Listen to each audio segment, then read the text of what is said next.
Sejam muito bem-vindos ao programa mais quente dessa TV. Nosso Chapa Quente, né? Alguns chamam de Chapa Crente, mas é o nosso Chapa Quente, onde nós conversamos assuntos polêmicos, coisas legais que a gente gostaria de conversar com convidados melhores ainda, só que para dar uma quebrada, né, do jeito mais tranquilo possível, como se a gente estivesse numa mesa, conversando numa janta. A gente faz isso, sabe como? Comendo numa mesa como se estivesse conversando, né? Comendo um lanche maravilhoso. O Black Burger, né? A melhor hamburgueria de São Paulo, na minha opinião. Eu também acho, viu, Pedro?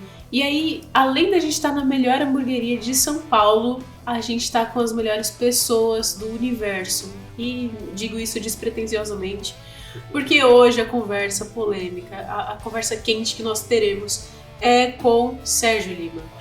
O tema de hoje é catolicismo. E a gente teve um insight, né? A gente vai contar aqui pra vocês como que surgiu esse insight da ideia de falar de catolicismo com o Sérgio Lima, que é um ex-católico. Como que surgiu, Pedro? De onde que veio essa ideia aí? Só pra arrumar confusão ou não? Não. Ó, o Sérgio, a gente pode falar que o currículo dele é extenso, daria pra falar muita coisa, né? Bacharel em Teologia pelo JMC, ele também é bacharel em Teologia pelo Centro Universitário de Filadélfia, é mestre em Divindade, com concentração em Teologia Pastoral e Habilitação em Missões Urbanas pelo Andrew Jumper, mestre em Ciências da Religião pelo Mackenzie, doutorando em Ministério pelo Andrew Jumper também. E, acho que eu sei por que você pensou nesse tema, né? Porque o Sérgio já foi católico, né? E vai contar um pouquinho da jornada dele pra gente, percepção pessoal, de acordo com a Bíblia, com certeza, né? Sobre pontos da Igreja Católica. Com certeza. E a gente tem uma notícia aqui que foi a precursora dessa conversa, que é a notícia que saiu há um tempinho atrás sobre o Carlos Acutis, o jovem que morreu há 14 anos e permanece com o corpo intacto até hoje. Ele foi beatificado pela Igreja Católica porque supostamente ele curou um garotinho aqui do Brasil. E você vai estar vendo imagens aí na sua tela de como que esse rapazinho aí estava durante a beatificação dele lá na Itália. E foi um tema muito bom pra gente discutir com o Sérgio, porque foi ele que deu o estalo da gente falar sobre e aí, o que o cristão pensa, o cristão protestante pensa sobre a Igreja Católica, o que nós devemos pensar sobre a teologia católica. Então o pastor Sérgio, ele que parece o padre, né? O padre da série Dark, quem viu tá entendendo, tá aí na sua tela. Mas muitos comentários, notícias que a gente tá mostrando aqui pra vocês, e gerando essa curiosidade, que agora vai gerar conversa. Com certeza. E você pode ter certeza que essa conversa vai ser muito frutífera, vai ser muito boa, porque o Sérgio Lima, ele é o cara que ele desenvolve sozinho. A gente poderia não ter falado nada nesse programa que ele ia desenvolver bem, mas sempre tem coisa boa vindo por aí. Se você quer o pastor Sérgio aqui, você já vai colocando aí nos comentários. Aí a gente quer comentários, a gente quer interatividade. Então você já coloca aí nos comentários se você quer ele aqui novamente. Segue aí a conversa do Chapa Quente, porque ela já tá esquentando, né, Pedro? É isso. Olá você que está nos assistindo, mais um Chapa Quente sensacional aqui. Queria dar o nosso oi, né, Lê? O nosso oi carinhoso, como sempre. Nosso abraço para você aí de casa. E principalmente para o reverendo aqui, que está com a gente, reverendo Sérgio Lima. Obrigado pela disponibilidade aqui, por topar. Tá do nosso lado, mesmo depois de tendo visto o nosso programa Salve. Ele viu o Salve e ele aceitou, gente. Esse é um homem de Deus, movido pela fé. Porque ele aceitou mesmo sabendo que tinha duas tranqueiras aqui pra conversar com ele. Ok, muito agradecido de estar aqui com vocês. E uma alegria poder falar sobre assuntos importantes, né? O nome do programa já diz, né, o que é, né? Eu estou aqui tremendo de medo, mas com alegria mesmo para começar. Mas antes, roda a vinheta.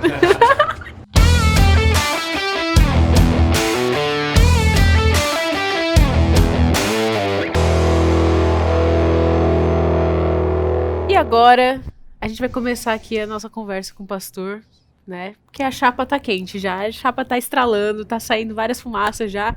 A primeira pergunta não é nada tranquila, né? Perguntar a história do pastor no catolicismo, porque a gente não escolheu à toa. A gente escolheu aqui a pessoa certa para falar desse tema. Como que é, pastor, sua história no catolicismo? Bom, eu venho de uma origem católica, né? Minha família no sul sempre foi católica. Origem de alemães, mas alemães católicos, né? E também italianos. Então, minha família é parte alemã, parte italiana e outra parte nem alemã nem italiana. mais católica. Então é uma marca, principalmente no sul do Brasil, uma marca forte o catolicismo. E eu venho no catolicismo, né? Eu, desde muito cedo, participei, vamos dizer assim, ativamente, dentro do que eu imaginava que fosse ativamente, toda a minha infância, toda a minha adolescência, né? Jovem. Eu fui conhecer a fé cristã na Igreja Presbiteriana do Brasil quando eu tinha entre 25 e 26 anos. Então é uma caminhada assim. Aí participei bastante com meus primos, que até hoje frequentam na Igreja Católica, né? Como Jovem de Jornada, que é um movimento de jovens dentro da Igreja Católica Apostólica Romana.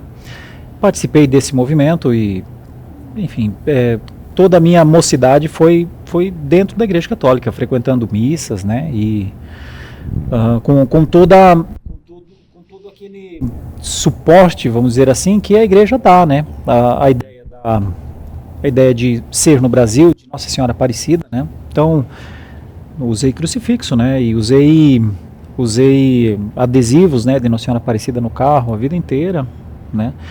E imaginava que era aquilo, né?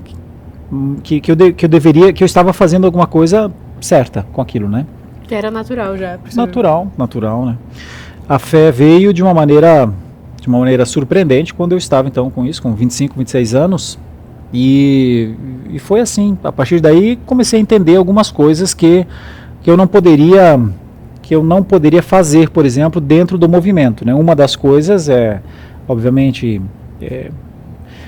desfazer, né, de todas as imagens e tudo isso que é uma prática, né? O católico, ele usa a imagem, não usa a imagem para afrontar a Deus, ele usa a imagem e ele imagina que ele está se aproximando de Deus, né? E, aliás, foi isso que um dos papas, Gregório disse que as imagens eram a Bíblia dos iletrados, ou seja, a Bíblia de quem se você não conhece a Bíblia, você vê na imagem, né? Um significado. Isso foi dito no V século, né? Por isso que as igrejas católicas tinham aquelas imagens no teto. Certamente. Elemento de comunicação, um elemento de fixação. Então a pessoa chega na igreja e ela, primeiro, a missa era em latim. Então a pessoa ficava sem entender nada, né? Até hoje, né? Se vem e fala, eu não entendo nada. Então você não entende nada do que está fazendo, mas você fica olhando para as imagens. E você está vendo a mãe de Jesus com ele no colo, você está vendo ali o pai de Jesus, você está vendo a via sacra, onde Jesus andou, né? Isso é um elemento de comunicação, né, dentro da Igreja Católica. O ponto é o seguinte, né? Isso até poderia funcionar lá no ano 500 depois de Cristo, por exemplo, quando você tem naturalmente uma deficiência na educação, né, na leitura. Mas hoje isso já não é mais um elemento de comunicação para hoje, né? Hoje as pessoas leem a Bíblia e vão perceber. Mas aí faz parte do histórico mesmo, né, da instituição, e mantém-se as imagens e cria-se uma dificuldade, na verdade, porque a imagem fica sendo uma espécie de ruído entre o ser humano e Deus, né?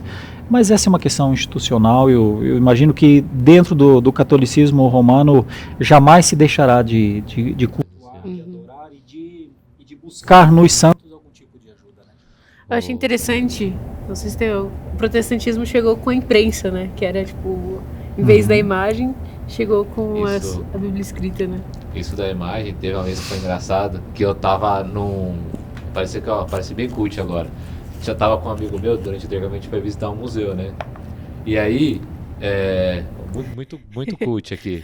Só que eu não sei nada de arte, nada. Só que eu vi um quadro, por exemplo, o quadro O Filho Pródigo, aí tem 4 imagens lá, aí eu peguei e explicava pro meu amigo. Aí tinha outro quadro, aí ele falou, nossa, você manja, hein? Só que era tudo coisa da Bíblia. Eles achando que eu tava sabendo alguma coisa de arte. Mas é isso que o pastor falou, né? E, pastor, então tem todo esse conhecimento que a gente já viu que é prático também, não só teórico, de alguém que eu estudei, mas não, você viveu isso por bastante tempo. O que é a beatificação? Então, o catolicismo romano, ele foi criando um conceito de que algumas pessoas, elas são agraciadas de tal maneira que elas ficam mais próximas de Deus do que todos os outros, né? E esse conceito, ele passou a ser chamado, né, de santo. É santo quem é retirado, quem é separado do ambiente comum, e essa pessoa, por estar mais perto de Deus e por ser pessoa, por ser humano, então ela fica fazendo uma função de interlocução, né? Então a beatificação, ela é uma ideia que o catolicismo romano desenvolveu para que um número grande de pessoas pudessem, vamos dizer, atender às demandas das pessoas, né? E é por isso que a igreja beatificou e santificou todos os apóstolos, os pais apostólicos, né? E conforme a igreja vai conhecendo pessoas no mundo a quem é atribuído alguma cura, alguma coisa assim, entre aspas, comprovado, né? Então dá-se um título a essa pessoa, né? E ela é canonizada. A ideia é que ela se torne que ela se torne, estando já no outro lado da vida, né? Ela se torne alguém que ajude os que aqui ainda estão.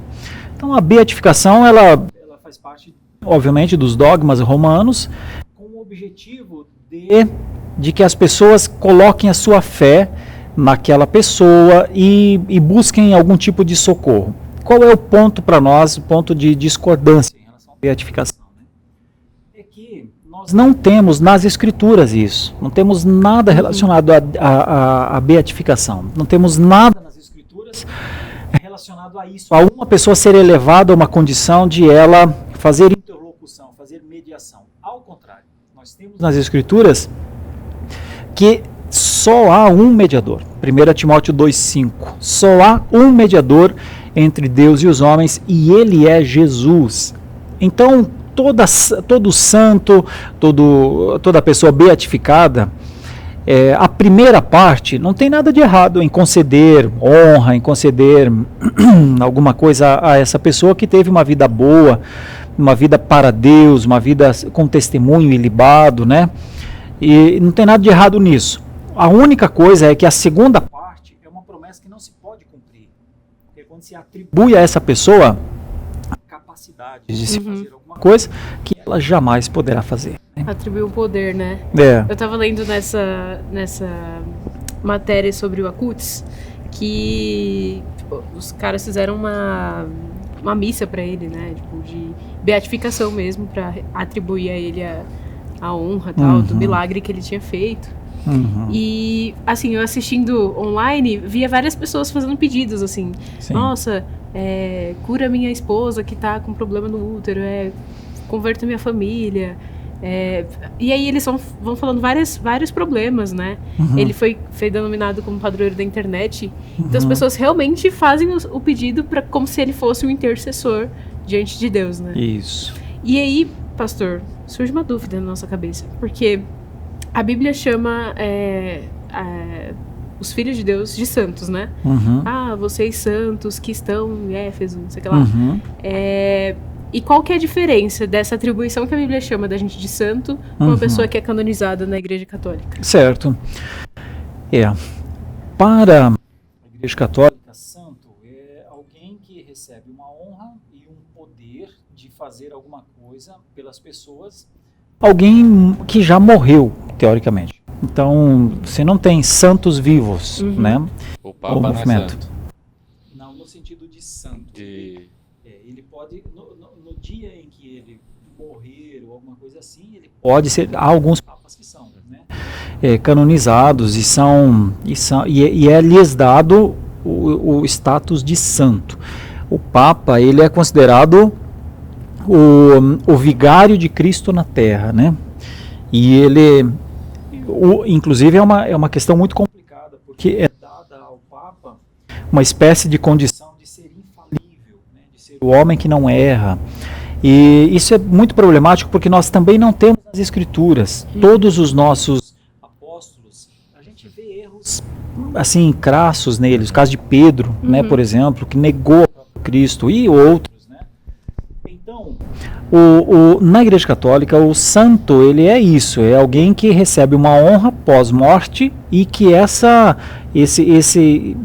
honra é um canal de comunicação entre as coisas espirituais e o ser humano normal, vivo aqui ainda, né? Para nós, santo é simplesmente separado. A palavra santo, hagios, no grego hagios, é separado. Então, nós somos mesmo chamados a sermos separados. Então, para o protestantismo, separado é toda pessoa que vive em santificação, que vive em separação do pecado, que se posiciona para glorificar a Deus. Então, quando as igrejas como de Éfeso, de Filipos e tantas outras, né, nasceram, essas igrejas, elas foram chamadas de santas aos santos que nos ouvem na região X, né? Porque eles literalmente se separaram do Império Helênico, que era o poder dos gregos, o poder dos pensamentos, né? Da mitologia grega, se separavam do Império Romano, que era do domínio de César, se separavam do judaísmo, que era o legalismo farisaico, né? Então, isso era a santidade. Era alguém que se separava das idolatrias, se separava dos poderes, né, dos impérios e tal, e passava a viver uma vida para Deus, uma vida de culto, uma vida de dependência de Deus. Então, essa é a diferença. Para nós, santo não é ser alguém diferente do restante das pessoas. Santo para nós é alguém que está em santificação para o Senhor, mas vive aqui. Então, para nós, os santos estão vivos, na verdade. Exato. Tem a ver também com o sacerdócio, né? Que Hebreus fala sobre a gente ser nação santa, sacerdócio real e tal. Exatamente. Então, é o sacerdócio universal dos crentes, né? Nós somos... Todo aquele que se converte, ele recebeu o Espírito. Então, é o Espírito que nos converte. Por isso que todo convertido, ele já recebeu esse input, que é uma palavra mais atual, mas é como se ele recebesse o batismo. Nenhum crente precisa ser batizado depois, porque ele só é crente porque foi batizado, porque o Espírito já o tomou, já se assenhorou e já é o seu penhor. Então, essa é uma diferença muito grande. Para nós, todo aquele que recebeu do Espírito Santo de Deus, crê em Jesus, é um santo na terra. E ele é santo porque ele foi separado. Isso tem o aspecto da eleição, né? Tem o aspecto da predestinação, mas só é santo ao Senhor alguém que foi predestinado a ser filho e a adorar ao Senhor. Aí alguns poderiam dizer assim, puxa, mas e se eu não for predestinado então, né?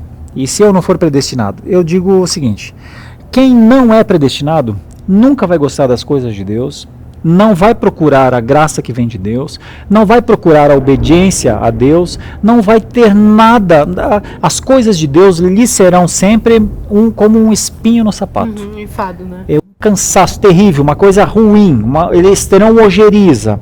Por isso, a maioria das pessoas que eu conheço, que eu lido dentro da fé, eu não tenho dúvida, são eleitos, são predestinados e estão dando testemunho santo ao mundo por causa da fé que receberam. Mesmo que às vezes nem creiam na predestinação ou nem creiam na eleição, mas mesmo quem não crer na eleição, se for eleito, saberá que foi eleito lá no céu. Passou a vida inteira aqui sem acreditar. Vai descobrir lá, né? Vai descobrir lá. Tem uma pergunta, essa é polêmica, hein? Essa é uma que eu tava pensando aqui agora, essa é polêmica. Se o cara for jogador de futebol e jogar no litoral paulista aqui, na Baixada, ele pode ser um santo dos santos? Ele pode ser um santo no Santos. Pode ser. Nossa, Pedro.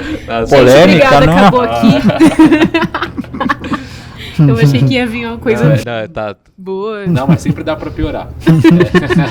Não duvide, não subestime o Pedro. Queria ver com o pastor também, porque a gente falou, né, sobre a Igreja Católica e tal, mas nós, protestantes, viemos da Igreja Católica, né? Sim. Então, até que ponto a gente consegue aproveitar aquilo que foi feito, então, com os pais da igreja lá? Sim. Até que ponto a gente tá junto e depois a gente separa um para cada lado? Certo. Bom, eu acho que a gente tem que fazer uma separação entre Igreja Católica, instituição, e pessoa católica, né?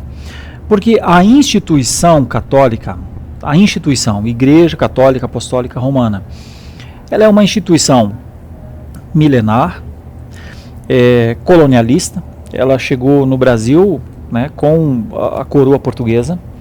Ela vamos dizer, ela está atrelada ao poder político brasileiro desde o Império até hoje, né? Isso é a instituição. A instituição Igreja Católica Apostólica Romana tem uma sede, tem uma instituição chamada de Estado do Vaticano, que tem suas leis, que tem seus bancos, né?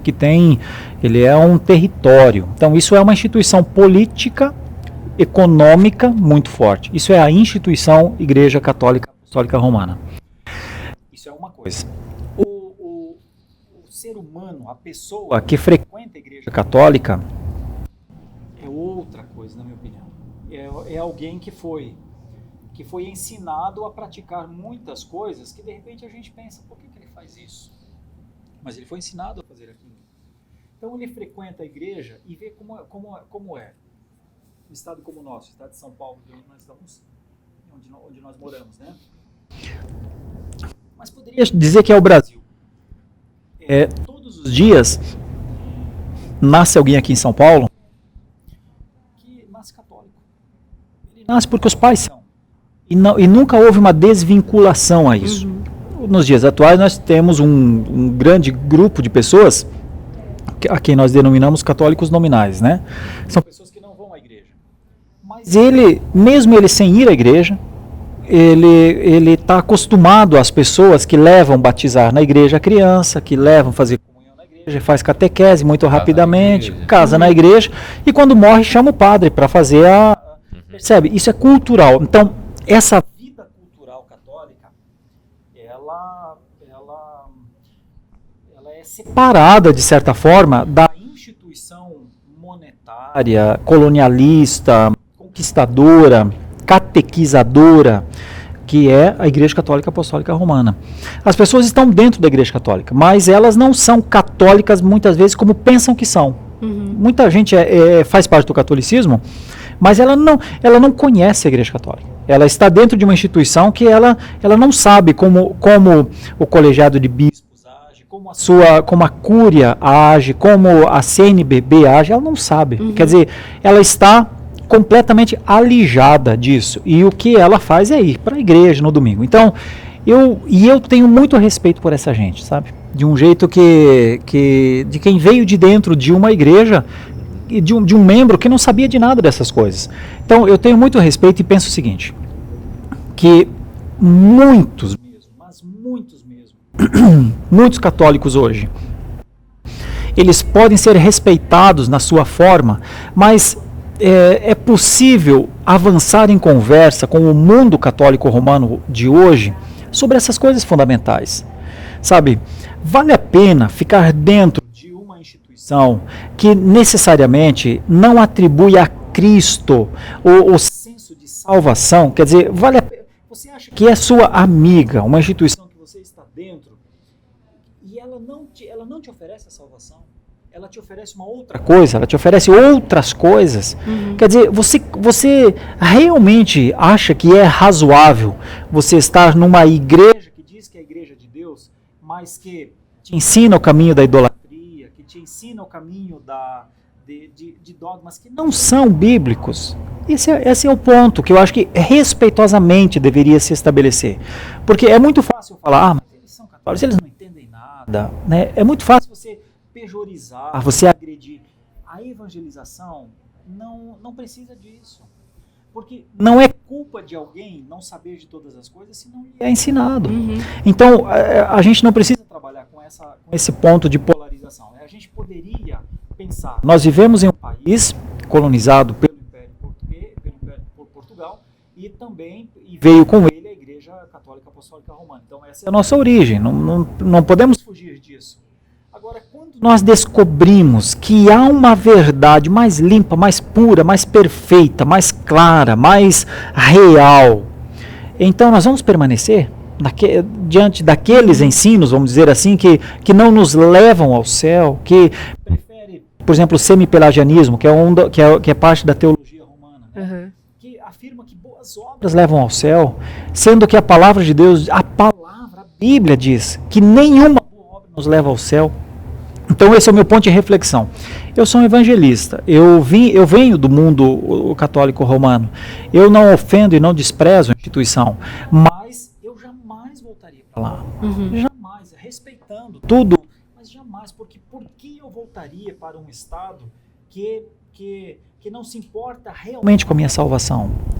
Então, quando eu entendi isso, mais do que outras coisas, ou pelo menos outras coisas, entendi que eu tinha que dar um passo, que eu tinha que procurar entender melhor as coisas. Foi quando eu conheci a IPB e vivi com a igreja presbiteriana desde 1996. Né? Me casei na igreja presbiteriana, meus filhos são presbiterianos, né? Meus irmãos são 2 pastores presbiterianos, né? E nossa mãe é presbiteriana, né? E vivemos assim, como quem teve seus olhos abertos. Reformulou todo o esquema da família, né? Mudou tudo. Pastor, tenho uma dúvida a esse respeito. Se, por exemplo, eu tenho minha família parte católica, né? A gente vive isso, né? Dentro da igreja a gente tem várias pessoas que são de outras religiões e tal. E tendo o catolicismo como algo muito forte no nosso país, como que a gente evangeliza esses parentes de uma forma efetiva? Lógico que o poder não está na gente, a gente crê nisso, de que o poder total do Espírito Santo, mas teria alguma estratégia, alguns textos bíblicos, alguma coisa que poderia nos auxiliar nesse sentido? Eu penso que a melhor maneira, pelo menos uma que a gente precisa usar sempre, é o testemunho, é procurar viver com seriedade, procurar viver de uma maneira que se perceba, né, que aconteceu alguma coisa mesmo na vida da gente. E isso implica, inclusive, o respeito a outras crenças, isso implica saber que não somos nós que salvamos as pessoas, não somos nós que as convencemos, mas é Deus que faz a obra assim como fez conosco um dia, né? Então, viver com testemunho é isso. O evangelho, ele precisa estar na nossa vida. A nossa vida precisa ser um evangelho vivo.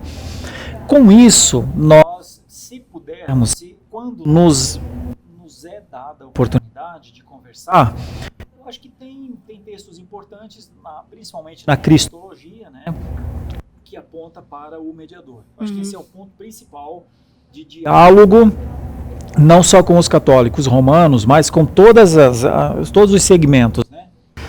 É Cristo mesmo que vive, digamos, em você, né? Você já é alguém que recebeu a Jesus Cristo como seu Salvador, porque quando Paulo diz em Romanos 10, todo o que confessar com a sua boca que Cristo é o Senhor, todo o que confessar será salvo. Ou seja, a confissão, a palavra grega é homologel, de homologar. Quando você homologa, como se você colocasse a tua assinatura, Cristo é o meu Salvador. Pronto, então agora é só Ele, ninguém mais. Eu acho que esse é o ponto. Poder falar sobre os pontos nossos, por exemplo, por que é que a gente confia em Cristo? Porque nós somos depravados, não somos bons para alcançar a graça. Por que a gente confia em Cristo? Porque Ele tem o poder de nos escolher e nos preservar, ou seja, a eleição e a perseverança dos santos. Por que a gente confia em Cristo? Porque a graça dele, que ela é tão forte que a gente não consegue resistir à graça. Então, discutir essas coisas, eu acho que são assuntos importantes, mas eu sempre coloco, né, a instituição católica, a Igreja Católica Apostólica Romana, a instituição, ela é uma instituição, ela em algum momento ela é uma empresa, em algum outro momento ela é um Estado, e ela então deve receber, né, todos os juízos das pessoas, né, e tudo mais. Mas a pessoa, o ser humano, que foi ensinado por sua avó, por seu avô, por seu pai ou por sua mãe, precisa ser evangelizado. E evangelizado com amor. Porque nós não evangelizamos o católico romano destruindo o católico romano. Nós evangelizamos o católico romano construindo o católico romano, que é uma outra ideia, né? A ideia é de ajudá-lo a perceber segurança em Deus, ajudá-lo a perceber que não tem diferença entre o sagrado e o profano. Pessoas vão por uma igreja, fazem o sinal da cruz, se ajoelham e tudo mais, mas elas saem da porta para fora e elas são outra coisa, que a ideia é, ali é sagrado, mas na minha vida, não, né? Minha vida lá fora eu faço o que eu quero e tal. Sábado tá na balada e domingo. Vou para missa. Então o ponto é, nós entendemos que tudo é sagrado. Nós entendemos que lá na igreja é sagrado e fora é sagrado também. Nós entendemos que a profissão é algo sagrado, né, para nós, né? E esses são assuntos que quando a gente consegue dialogar, acho que ajuda bastante no processo de evangelização. Eu tenho uma proposta aqui, ó, polêmica, hein? A gente gosta de polêmica. Para o pastor e para a Letícia, hein? Ixi. Que pontos que vocês acham que são positivos no sentido de práticas que seria legal que a gente tivesse hoje na igreja? Exemplo, talvez um certo tipo de devoção em respeito aos locais de culto, durante o culto, ou algo assim.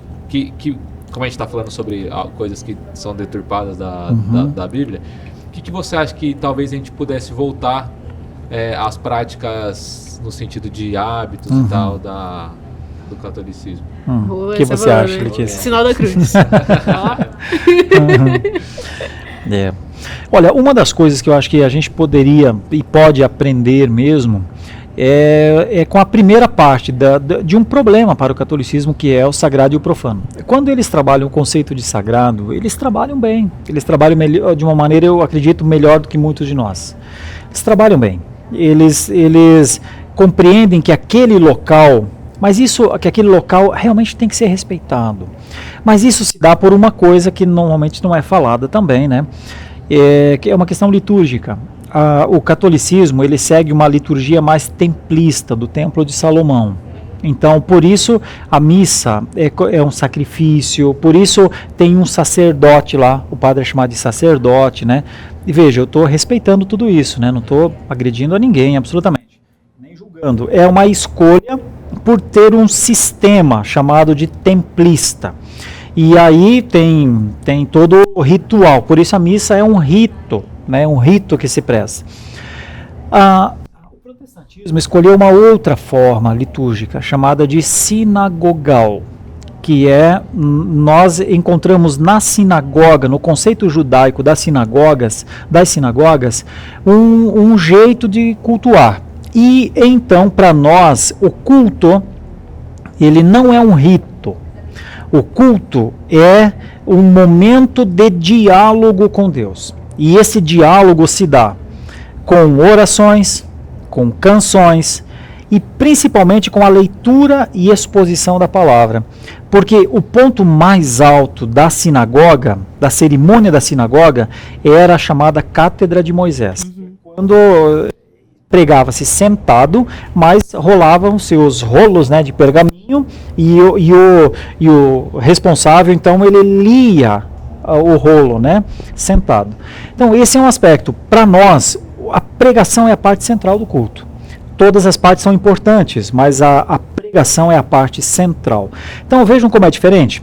Para o catolicismo, é um rito, porque eles têm uma prerrogativa histórica de liturgia templista.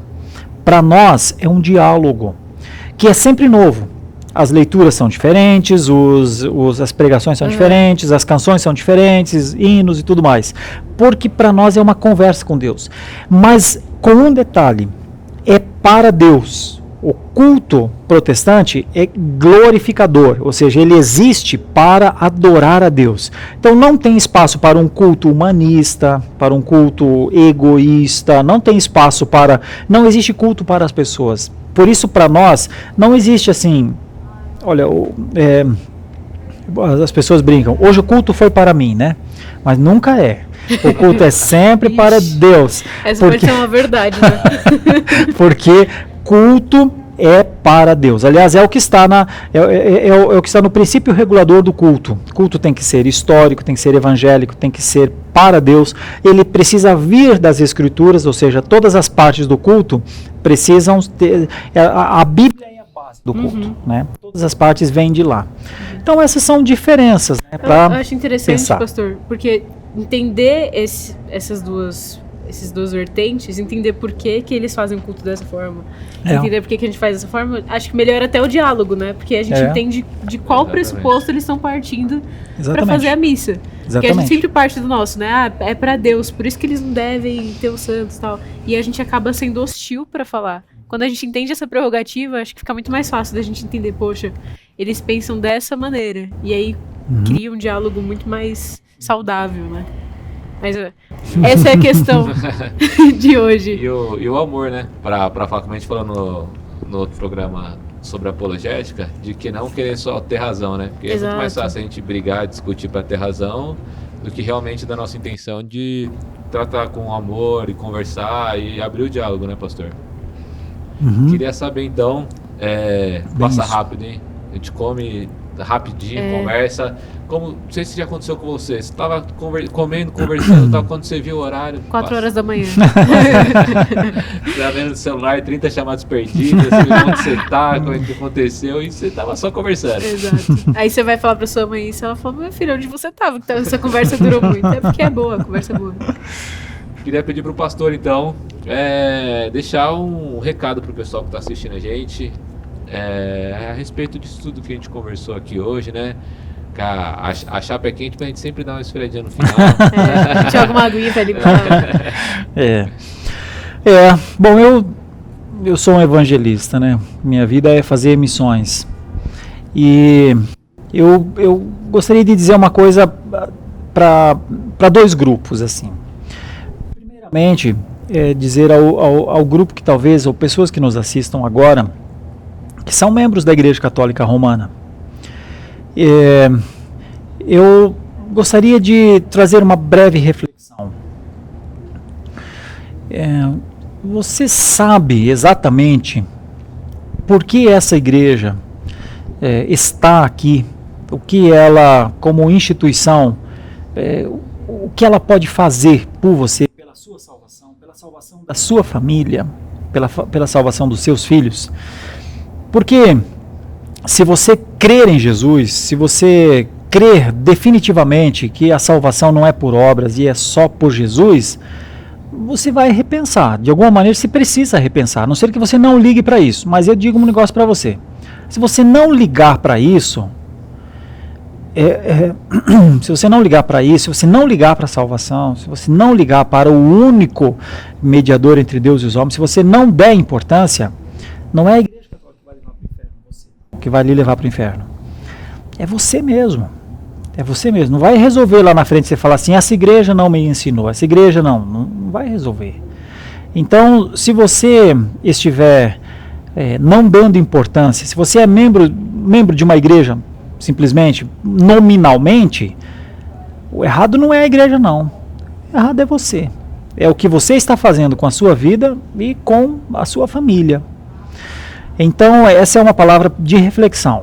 Não torne as coisas de Deus como uma coisa qualquer, não, porque de Deus não se zomba, com Deus não se brinca, e aquele que dá vida todos os dias, que dá saúde para viver, que dá alimento para comer, merece um pouco mais de honra do que o descaso que muitas vezes recebe. Então, essa é uma palavra, eu sei que ela é direta, mas me permitam, me perdoem, é minha origem de alemãozão frio mesmo. É assim, se não crer em Jesus, o máximo que eu vou poder ter de você é dó, não mais nada do que isso, porque eu não tenho poder de salvação, não tenho força, não consigo fazer nada mais a não ser anunciar, dizer, olha, só há um Salvador, e se ele não for o seu, se Jesus não for o seu Salvador, o máximo que eu vou poder fazer é ter uma compaixão à distância, mas eu não posso decidir por você, nem o Pedro, nem a Letícia. Então, pensa nisso, pensa em que mundo você está. E eu gostaria muito que você reconsiderasse, por amor mesmo, reconsiderasse e entregasse a sua vida onde você estiver. Porque a sua vida passa a ter valor quando ela não é mais de você, quando ela é do seu Redentor. Enquanto ela for sua, ela vale menos do que a gente acha que ela vale. Mas quando ela é do Senhor, aí ela é a vida eterna. Eu vim para que tenham vida, e vida para valer, vida mesmo. Então essa é uma palavra a você que ainda não tomou decisão por Jesus, está à distância, E a minha oração é que isso faça sentido para você. Dizer aos cristãos, aqueles que já conhecem a fé, já conhecem o Salvador, não seguem ídolos, enfim, tem uma noção mais clara. Olha, você que é um santo na terra, você que foi escolhido e separado para ser, viu? A nós é cobrado ainda mais. Porque o que nós vamos fazer com este presente tão grande que o Senhor nos deu? A salvação em Cristo. Como é que nós vamos viver com mentira, com adultério, com furto, com plágios, com roubos, com invejas, como é que nós vamos fazer isso? Como é que nós que somos escolhidos por Jesus Cristo, como fomos? Homem foi escolhido homem, mulher foi escolhida mulher. Como é que nós vamos tergiversar para a questão dos gêneros? Como é que nós vamos negar o que Deus nos fez? Então, quando você encontra isso dentro do cristianismo, é muito complicado. Porque significa que alguma coisa não ficou clara ainda. Então, aos cristãos, eu diria, seja cristão, seja cristão de verdade. Os primeiros cristãos morreram por isso. Os primeiros cristãos, indo para as igrejas, tinham seus filhos assassinados com espadas pelo Império Romano. Talvez eu e você não precisemos passar por isso, mas o mínimo que se espera de nós é que sejamos fiéis ao Senhor, que sejamos idôneos nas nossas palavras, que queiramos o bem do próximo e não querer de Deus aquilo que Deus talvez nem tenha prometido. Deus é o nosso Pai para a nossa eternidade. Deus não é um Papai Noel que traz um presente no final do ano. E se o cristão compreender isso para valer, ele não vai fazer dos seus recursos o seu ídolo, mas ele vai investir em missões, ele vai investir em quem está fazendo a obra. Então, se você é um cristão meia boca, seja um cristão total, porque é mais feio ser um cristão meia boca do que ser alguém que nega definitivamente. A quem não conhece a fé, eu diria, conheça a fé. E a quem conhece a fé, eu diria, se conhece, viva pela fé. Eu acho que é isso. Gente, tá sentindo esse cheiro de queimado? É que a chapa esquentou no último grau. Eu ia até pedir pro pastor falar, descer uma verdade aí, mas já foi um monte já. Foi. Um caminhão de verdades. A gente tá entulhado já. Nossa, foi muito bom. A gente desce uma verdade agora? Quer descer uma verdade? Então vamos pedir então, né? Tá, essa é muito boa. Essa é a verdade aí.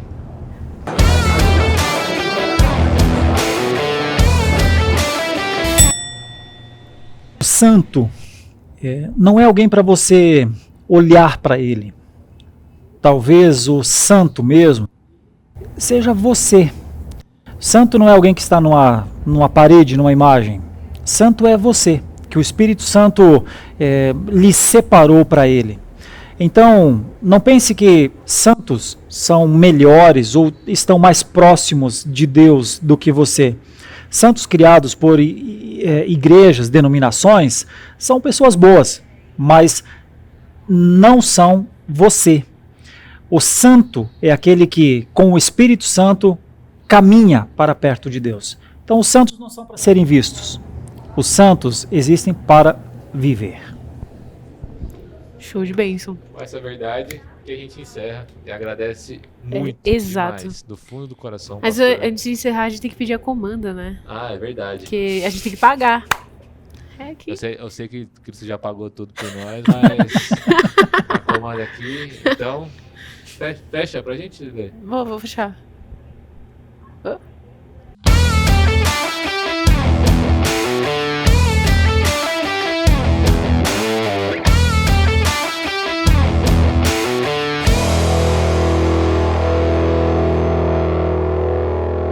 Agora que a conta está paga, porque a gente aqui paga tudo bonitinho, né? Cristo deixou o modelo aí pra gente. Eu quero agradecer o pastor, mas antes, você aí de casa, você tem que deixar o troco aqui pra gente nos comentários do que você achou. O troco é o seu comentário. Você tem que deixar aqui a sua resposta, o que você achou, qual que é a sua opinião. A gente gosta de ler, viu, gente? A gente gosta muito de comentários. Eu e o Pedro passam o dia vendo os comentários lá no computador. E a gente quer uma gorjeta também. né? A gorjeta é o seu like. Olha só, tudo aqui tem um símbolo. Inscrição no canal, se quiser mandar dinheiro também, eu tô aceitando. Se quiser pagar o nosso lanche, a gente também, todo chapa quente, a gente agradece a você. E, pastor, foi uma bênção, né, Pedro? Bom Pedro, demais, além demais. de alimentar carnalmente, a gente tá alimentado espiritualmente e aí a gente saiu com mais informação ainda. É isso mesmo. Obrigado, Genial. pastor. Joia. Obrigado, Pedro. Obrigado, Letícia. Um abraço para todo mundo. Deus abençoe. É isso aí. Tchau, tchau. Tchau, tchau, gente. Valeu.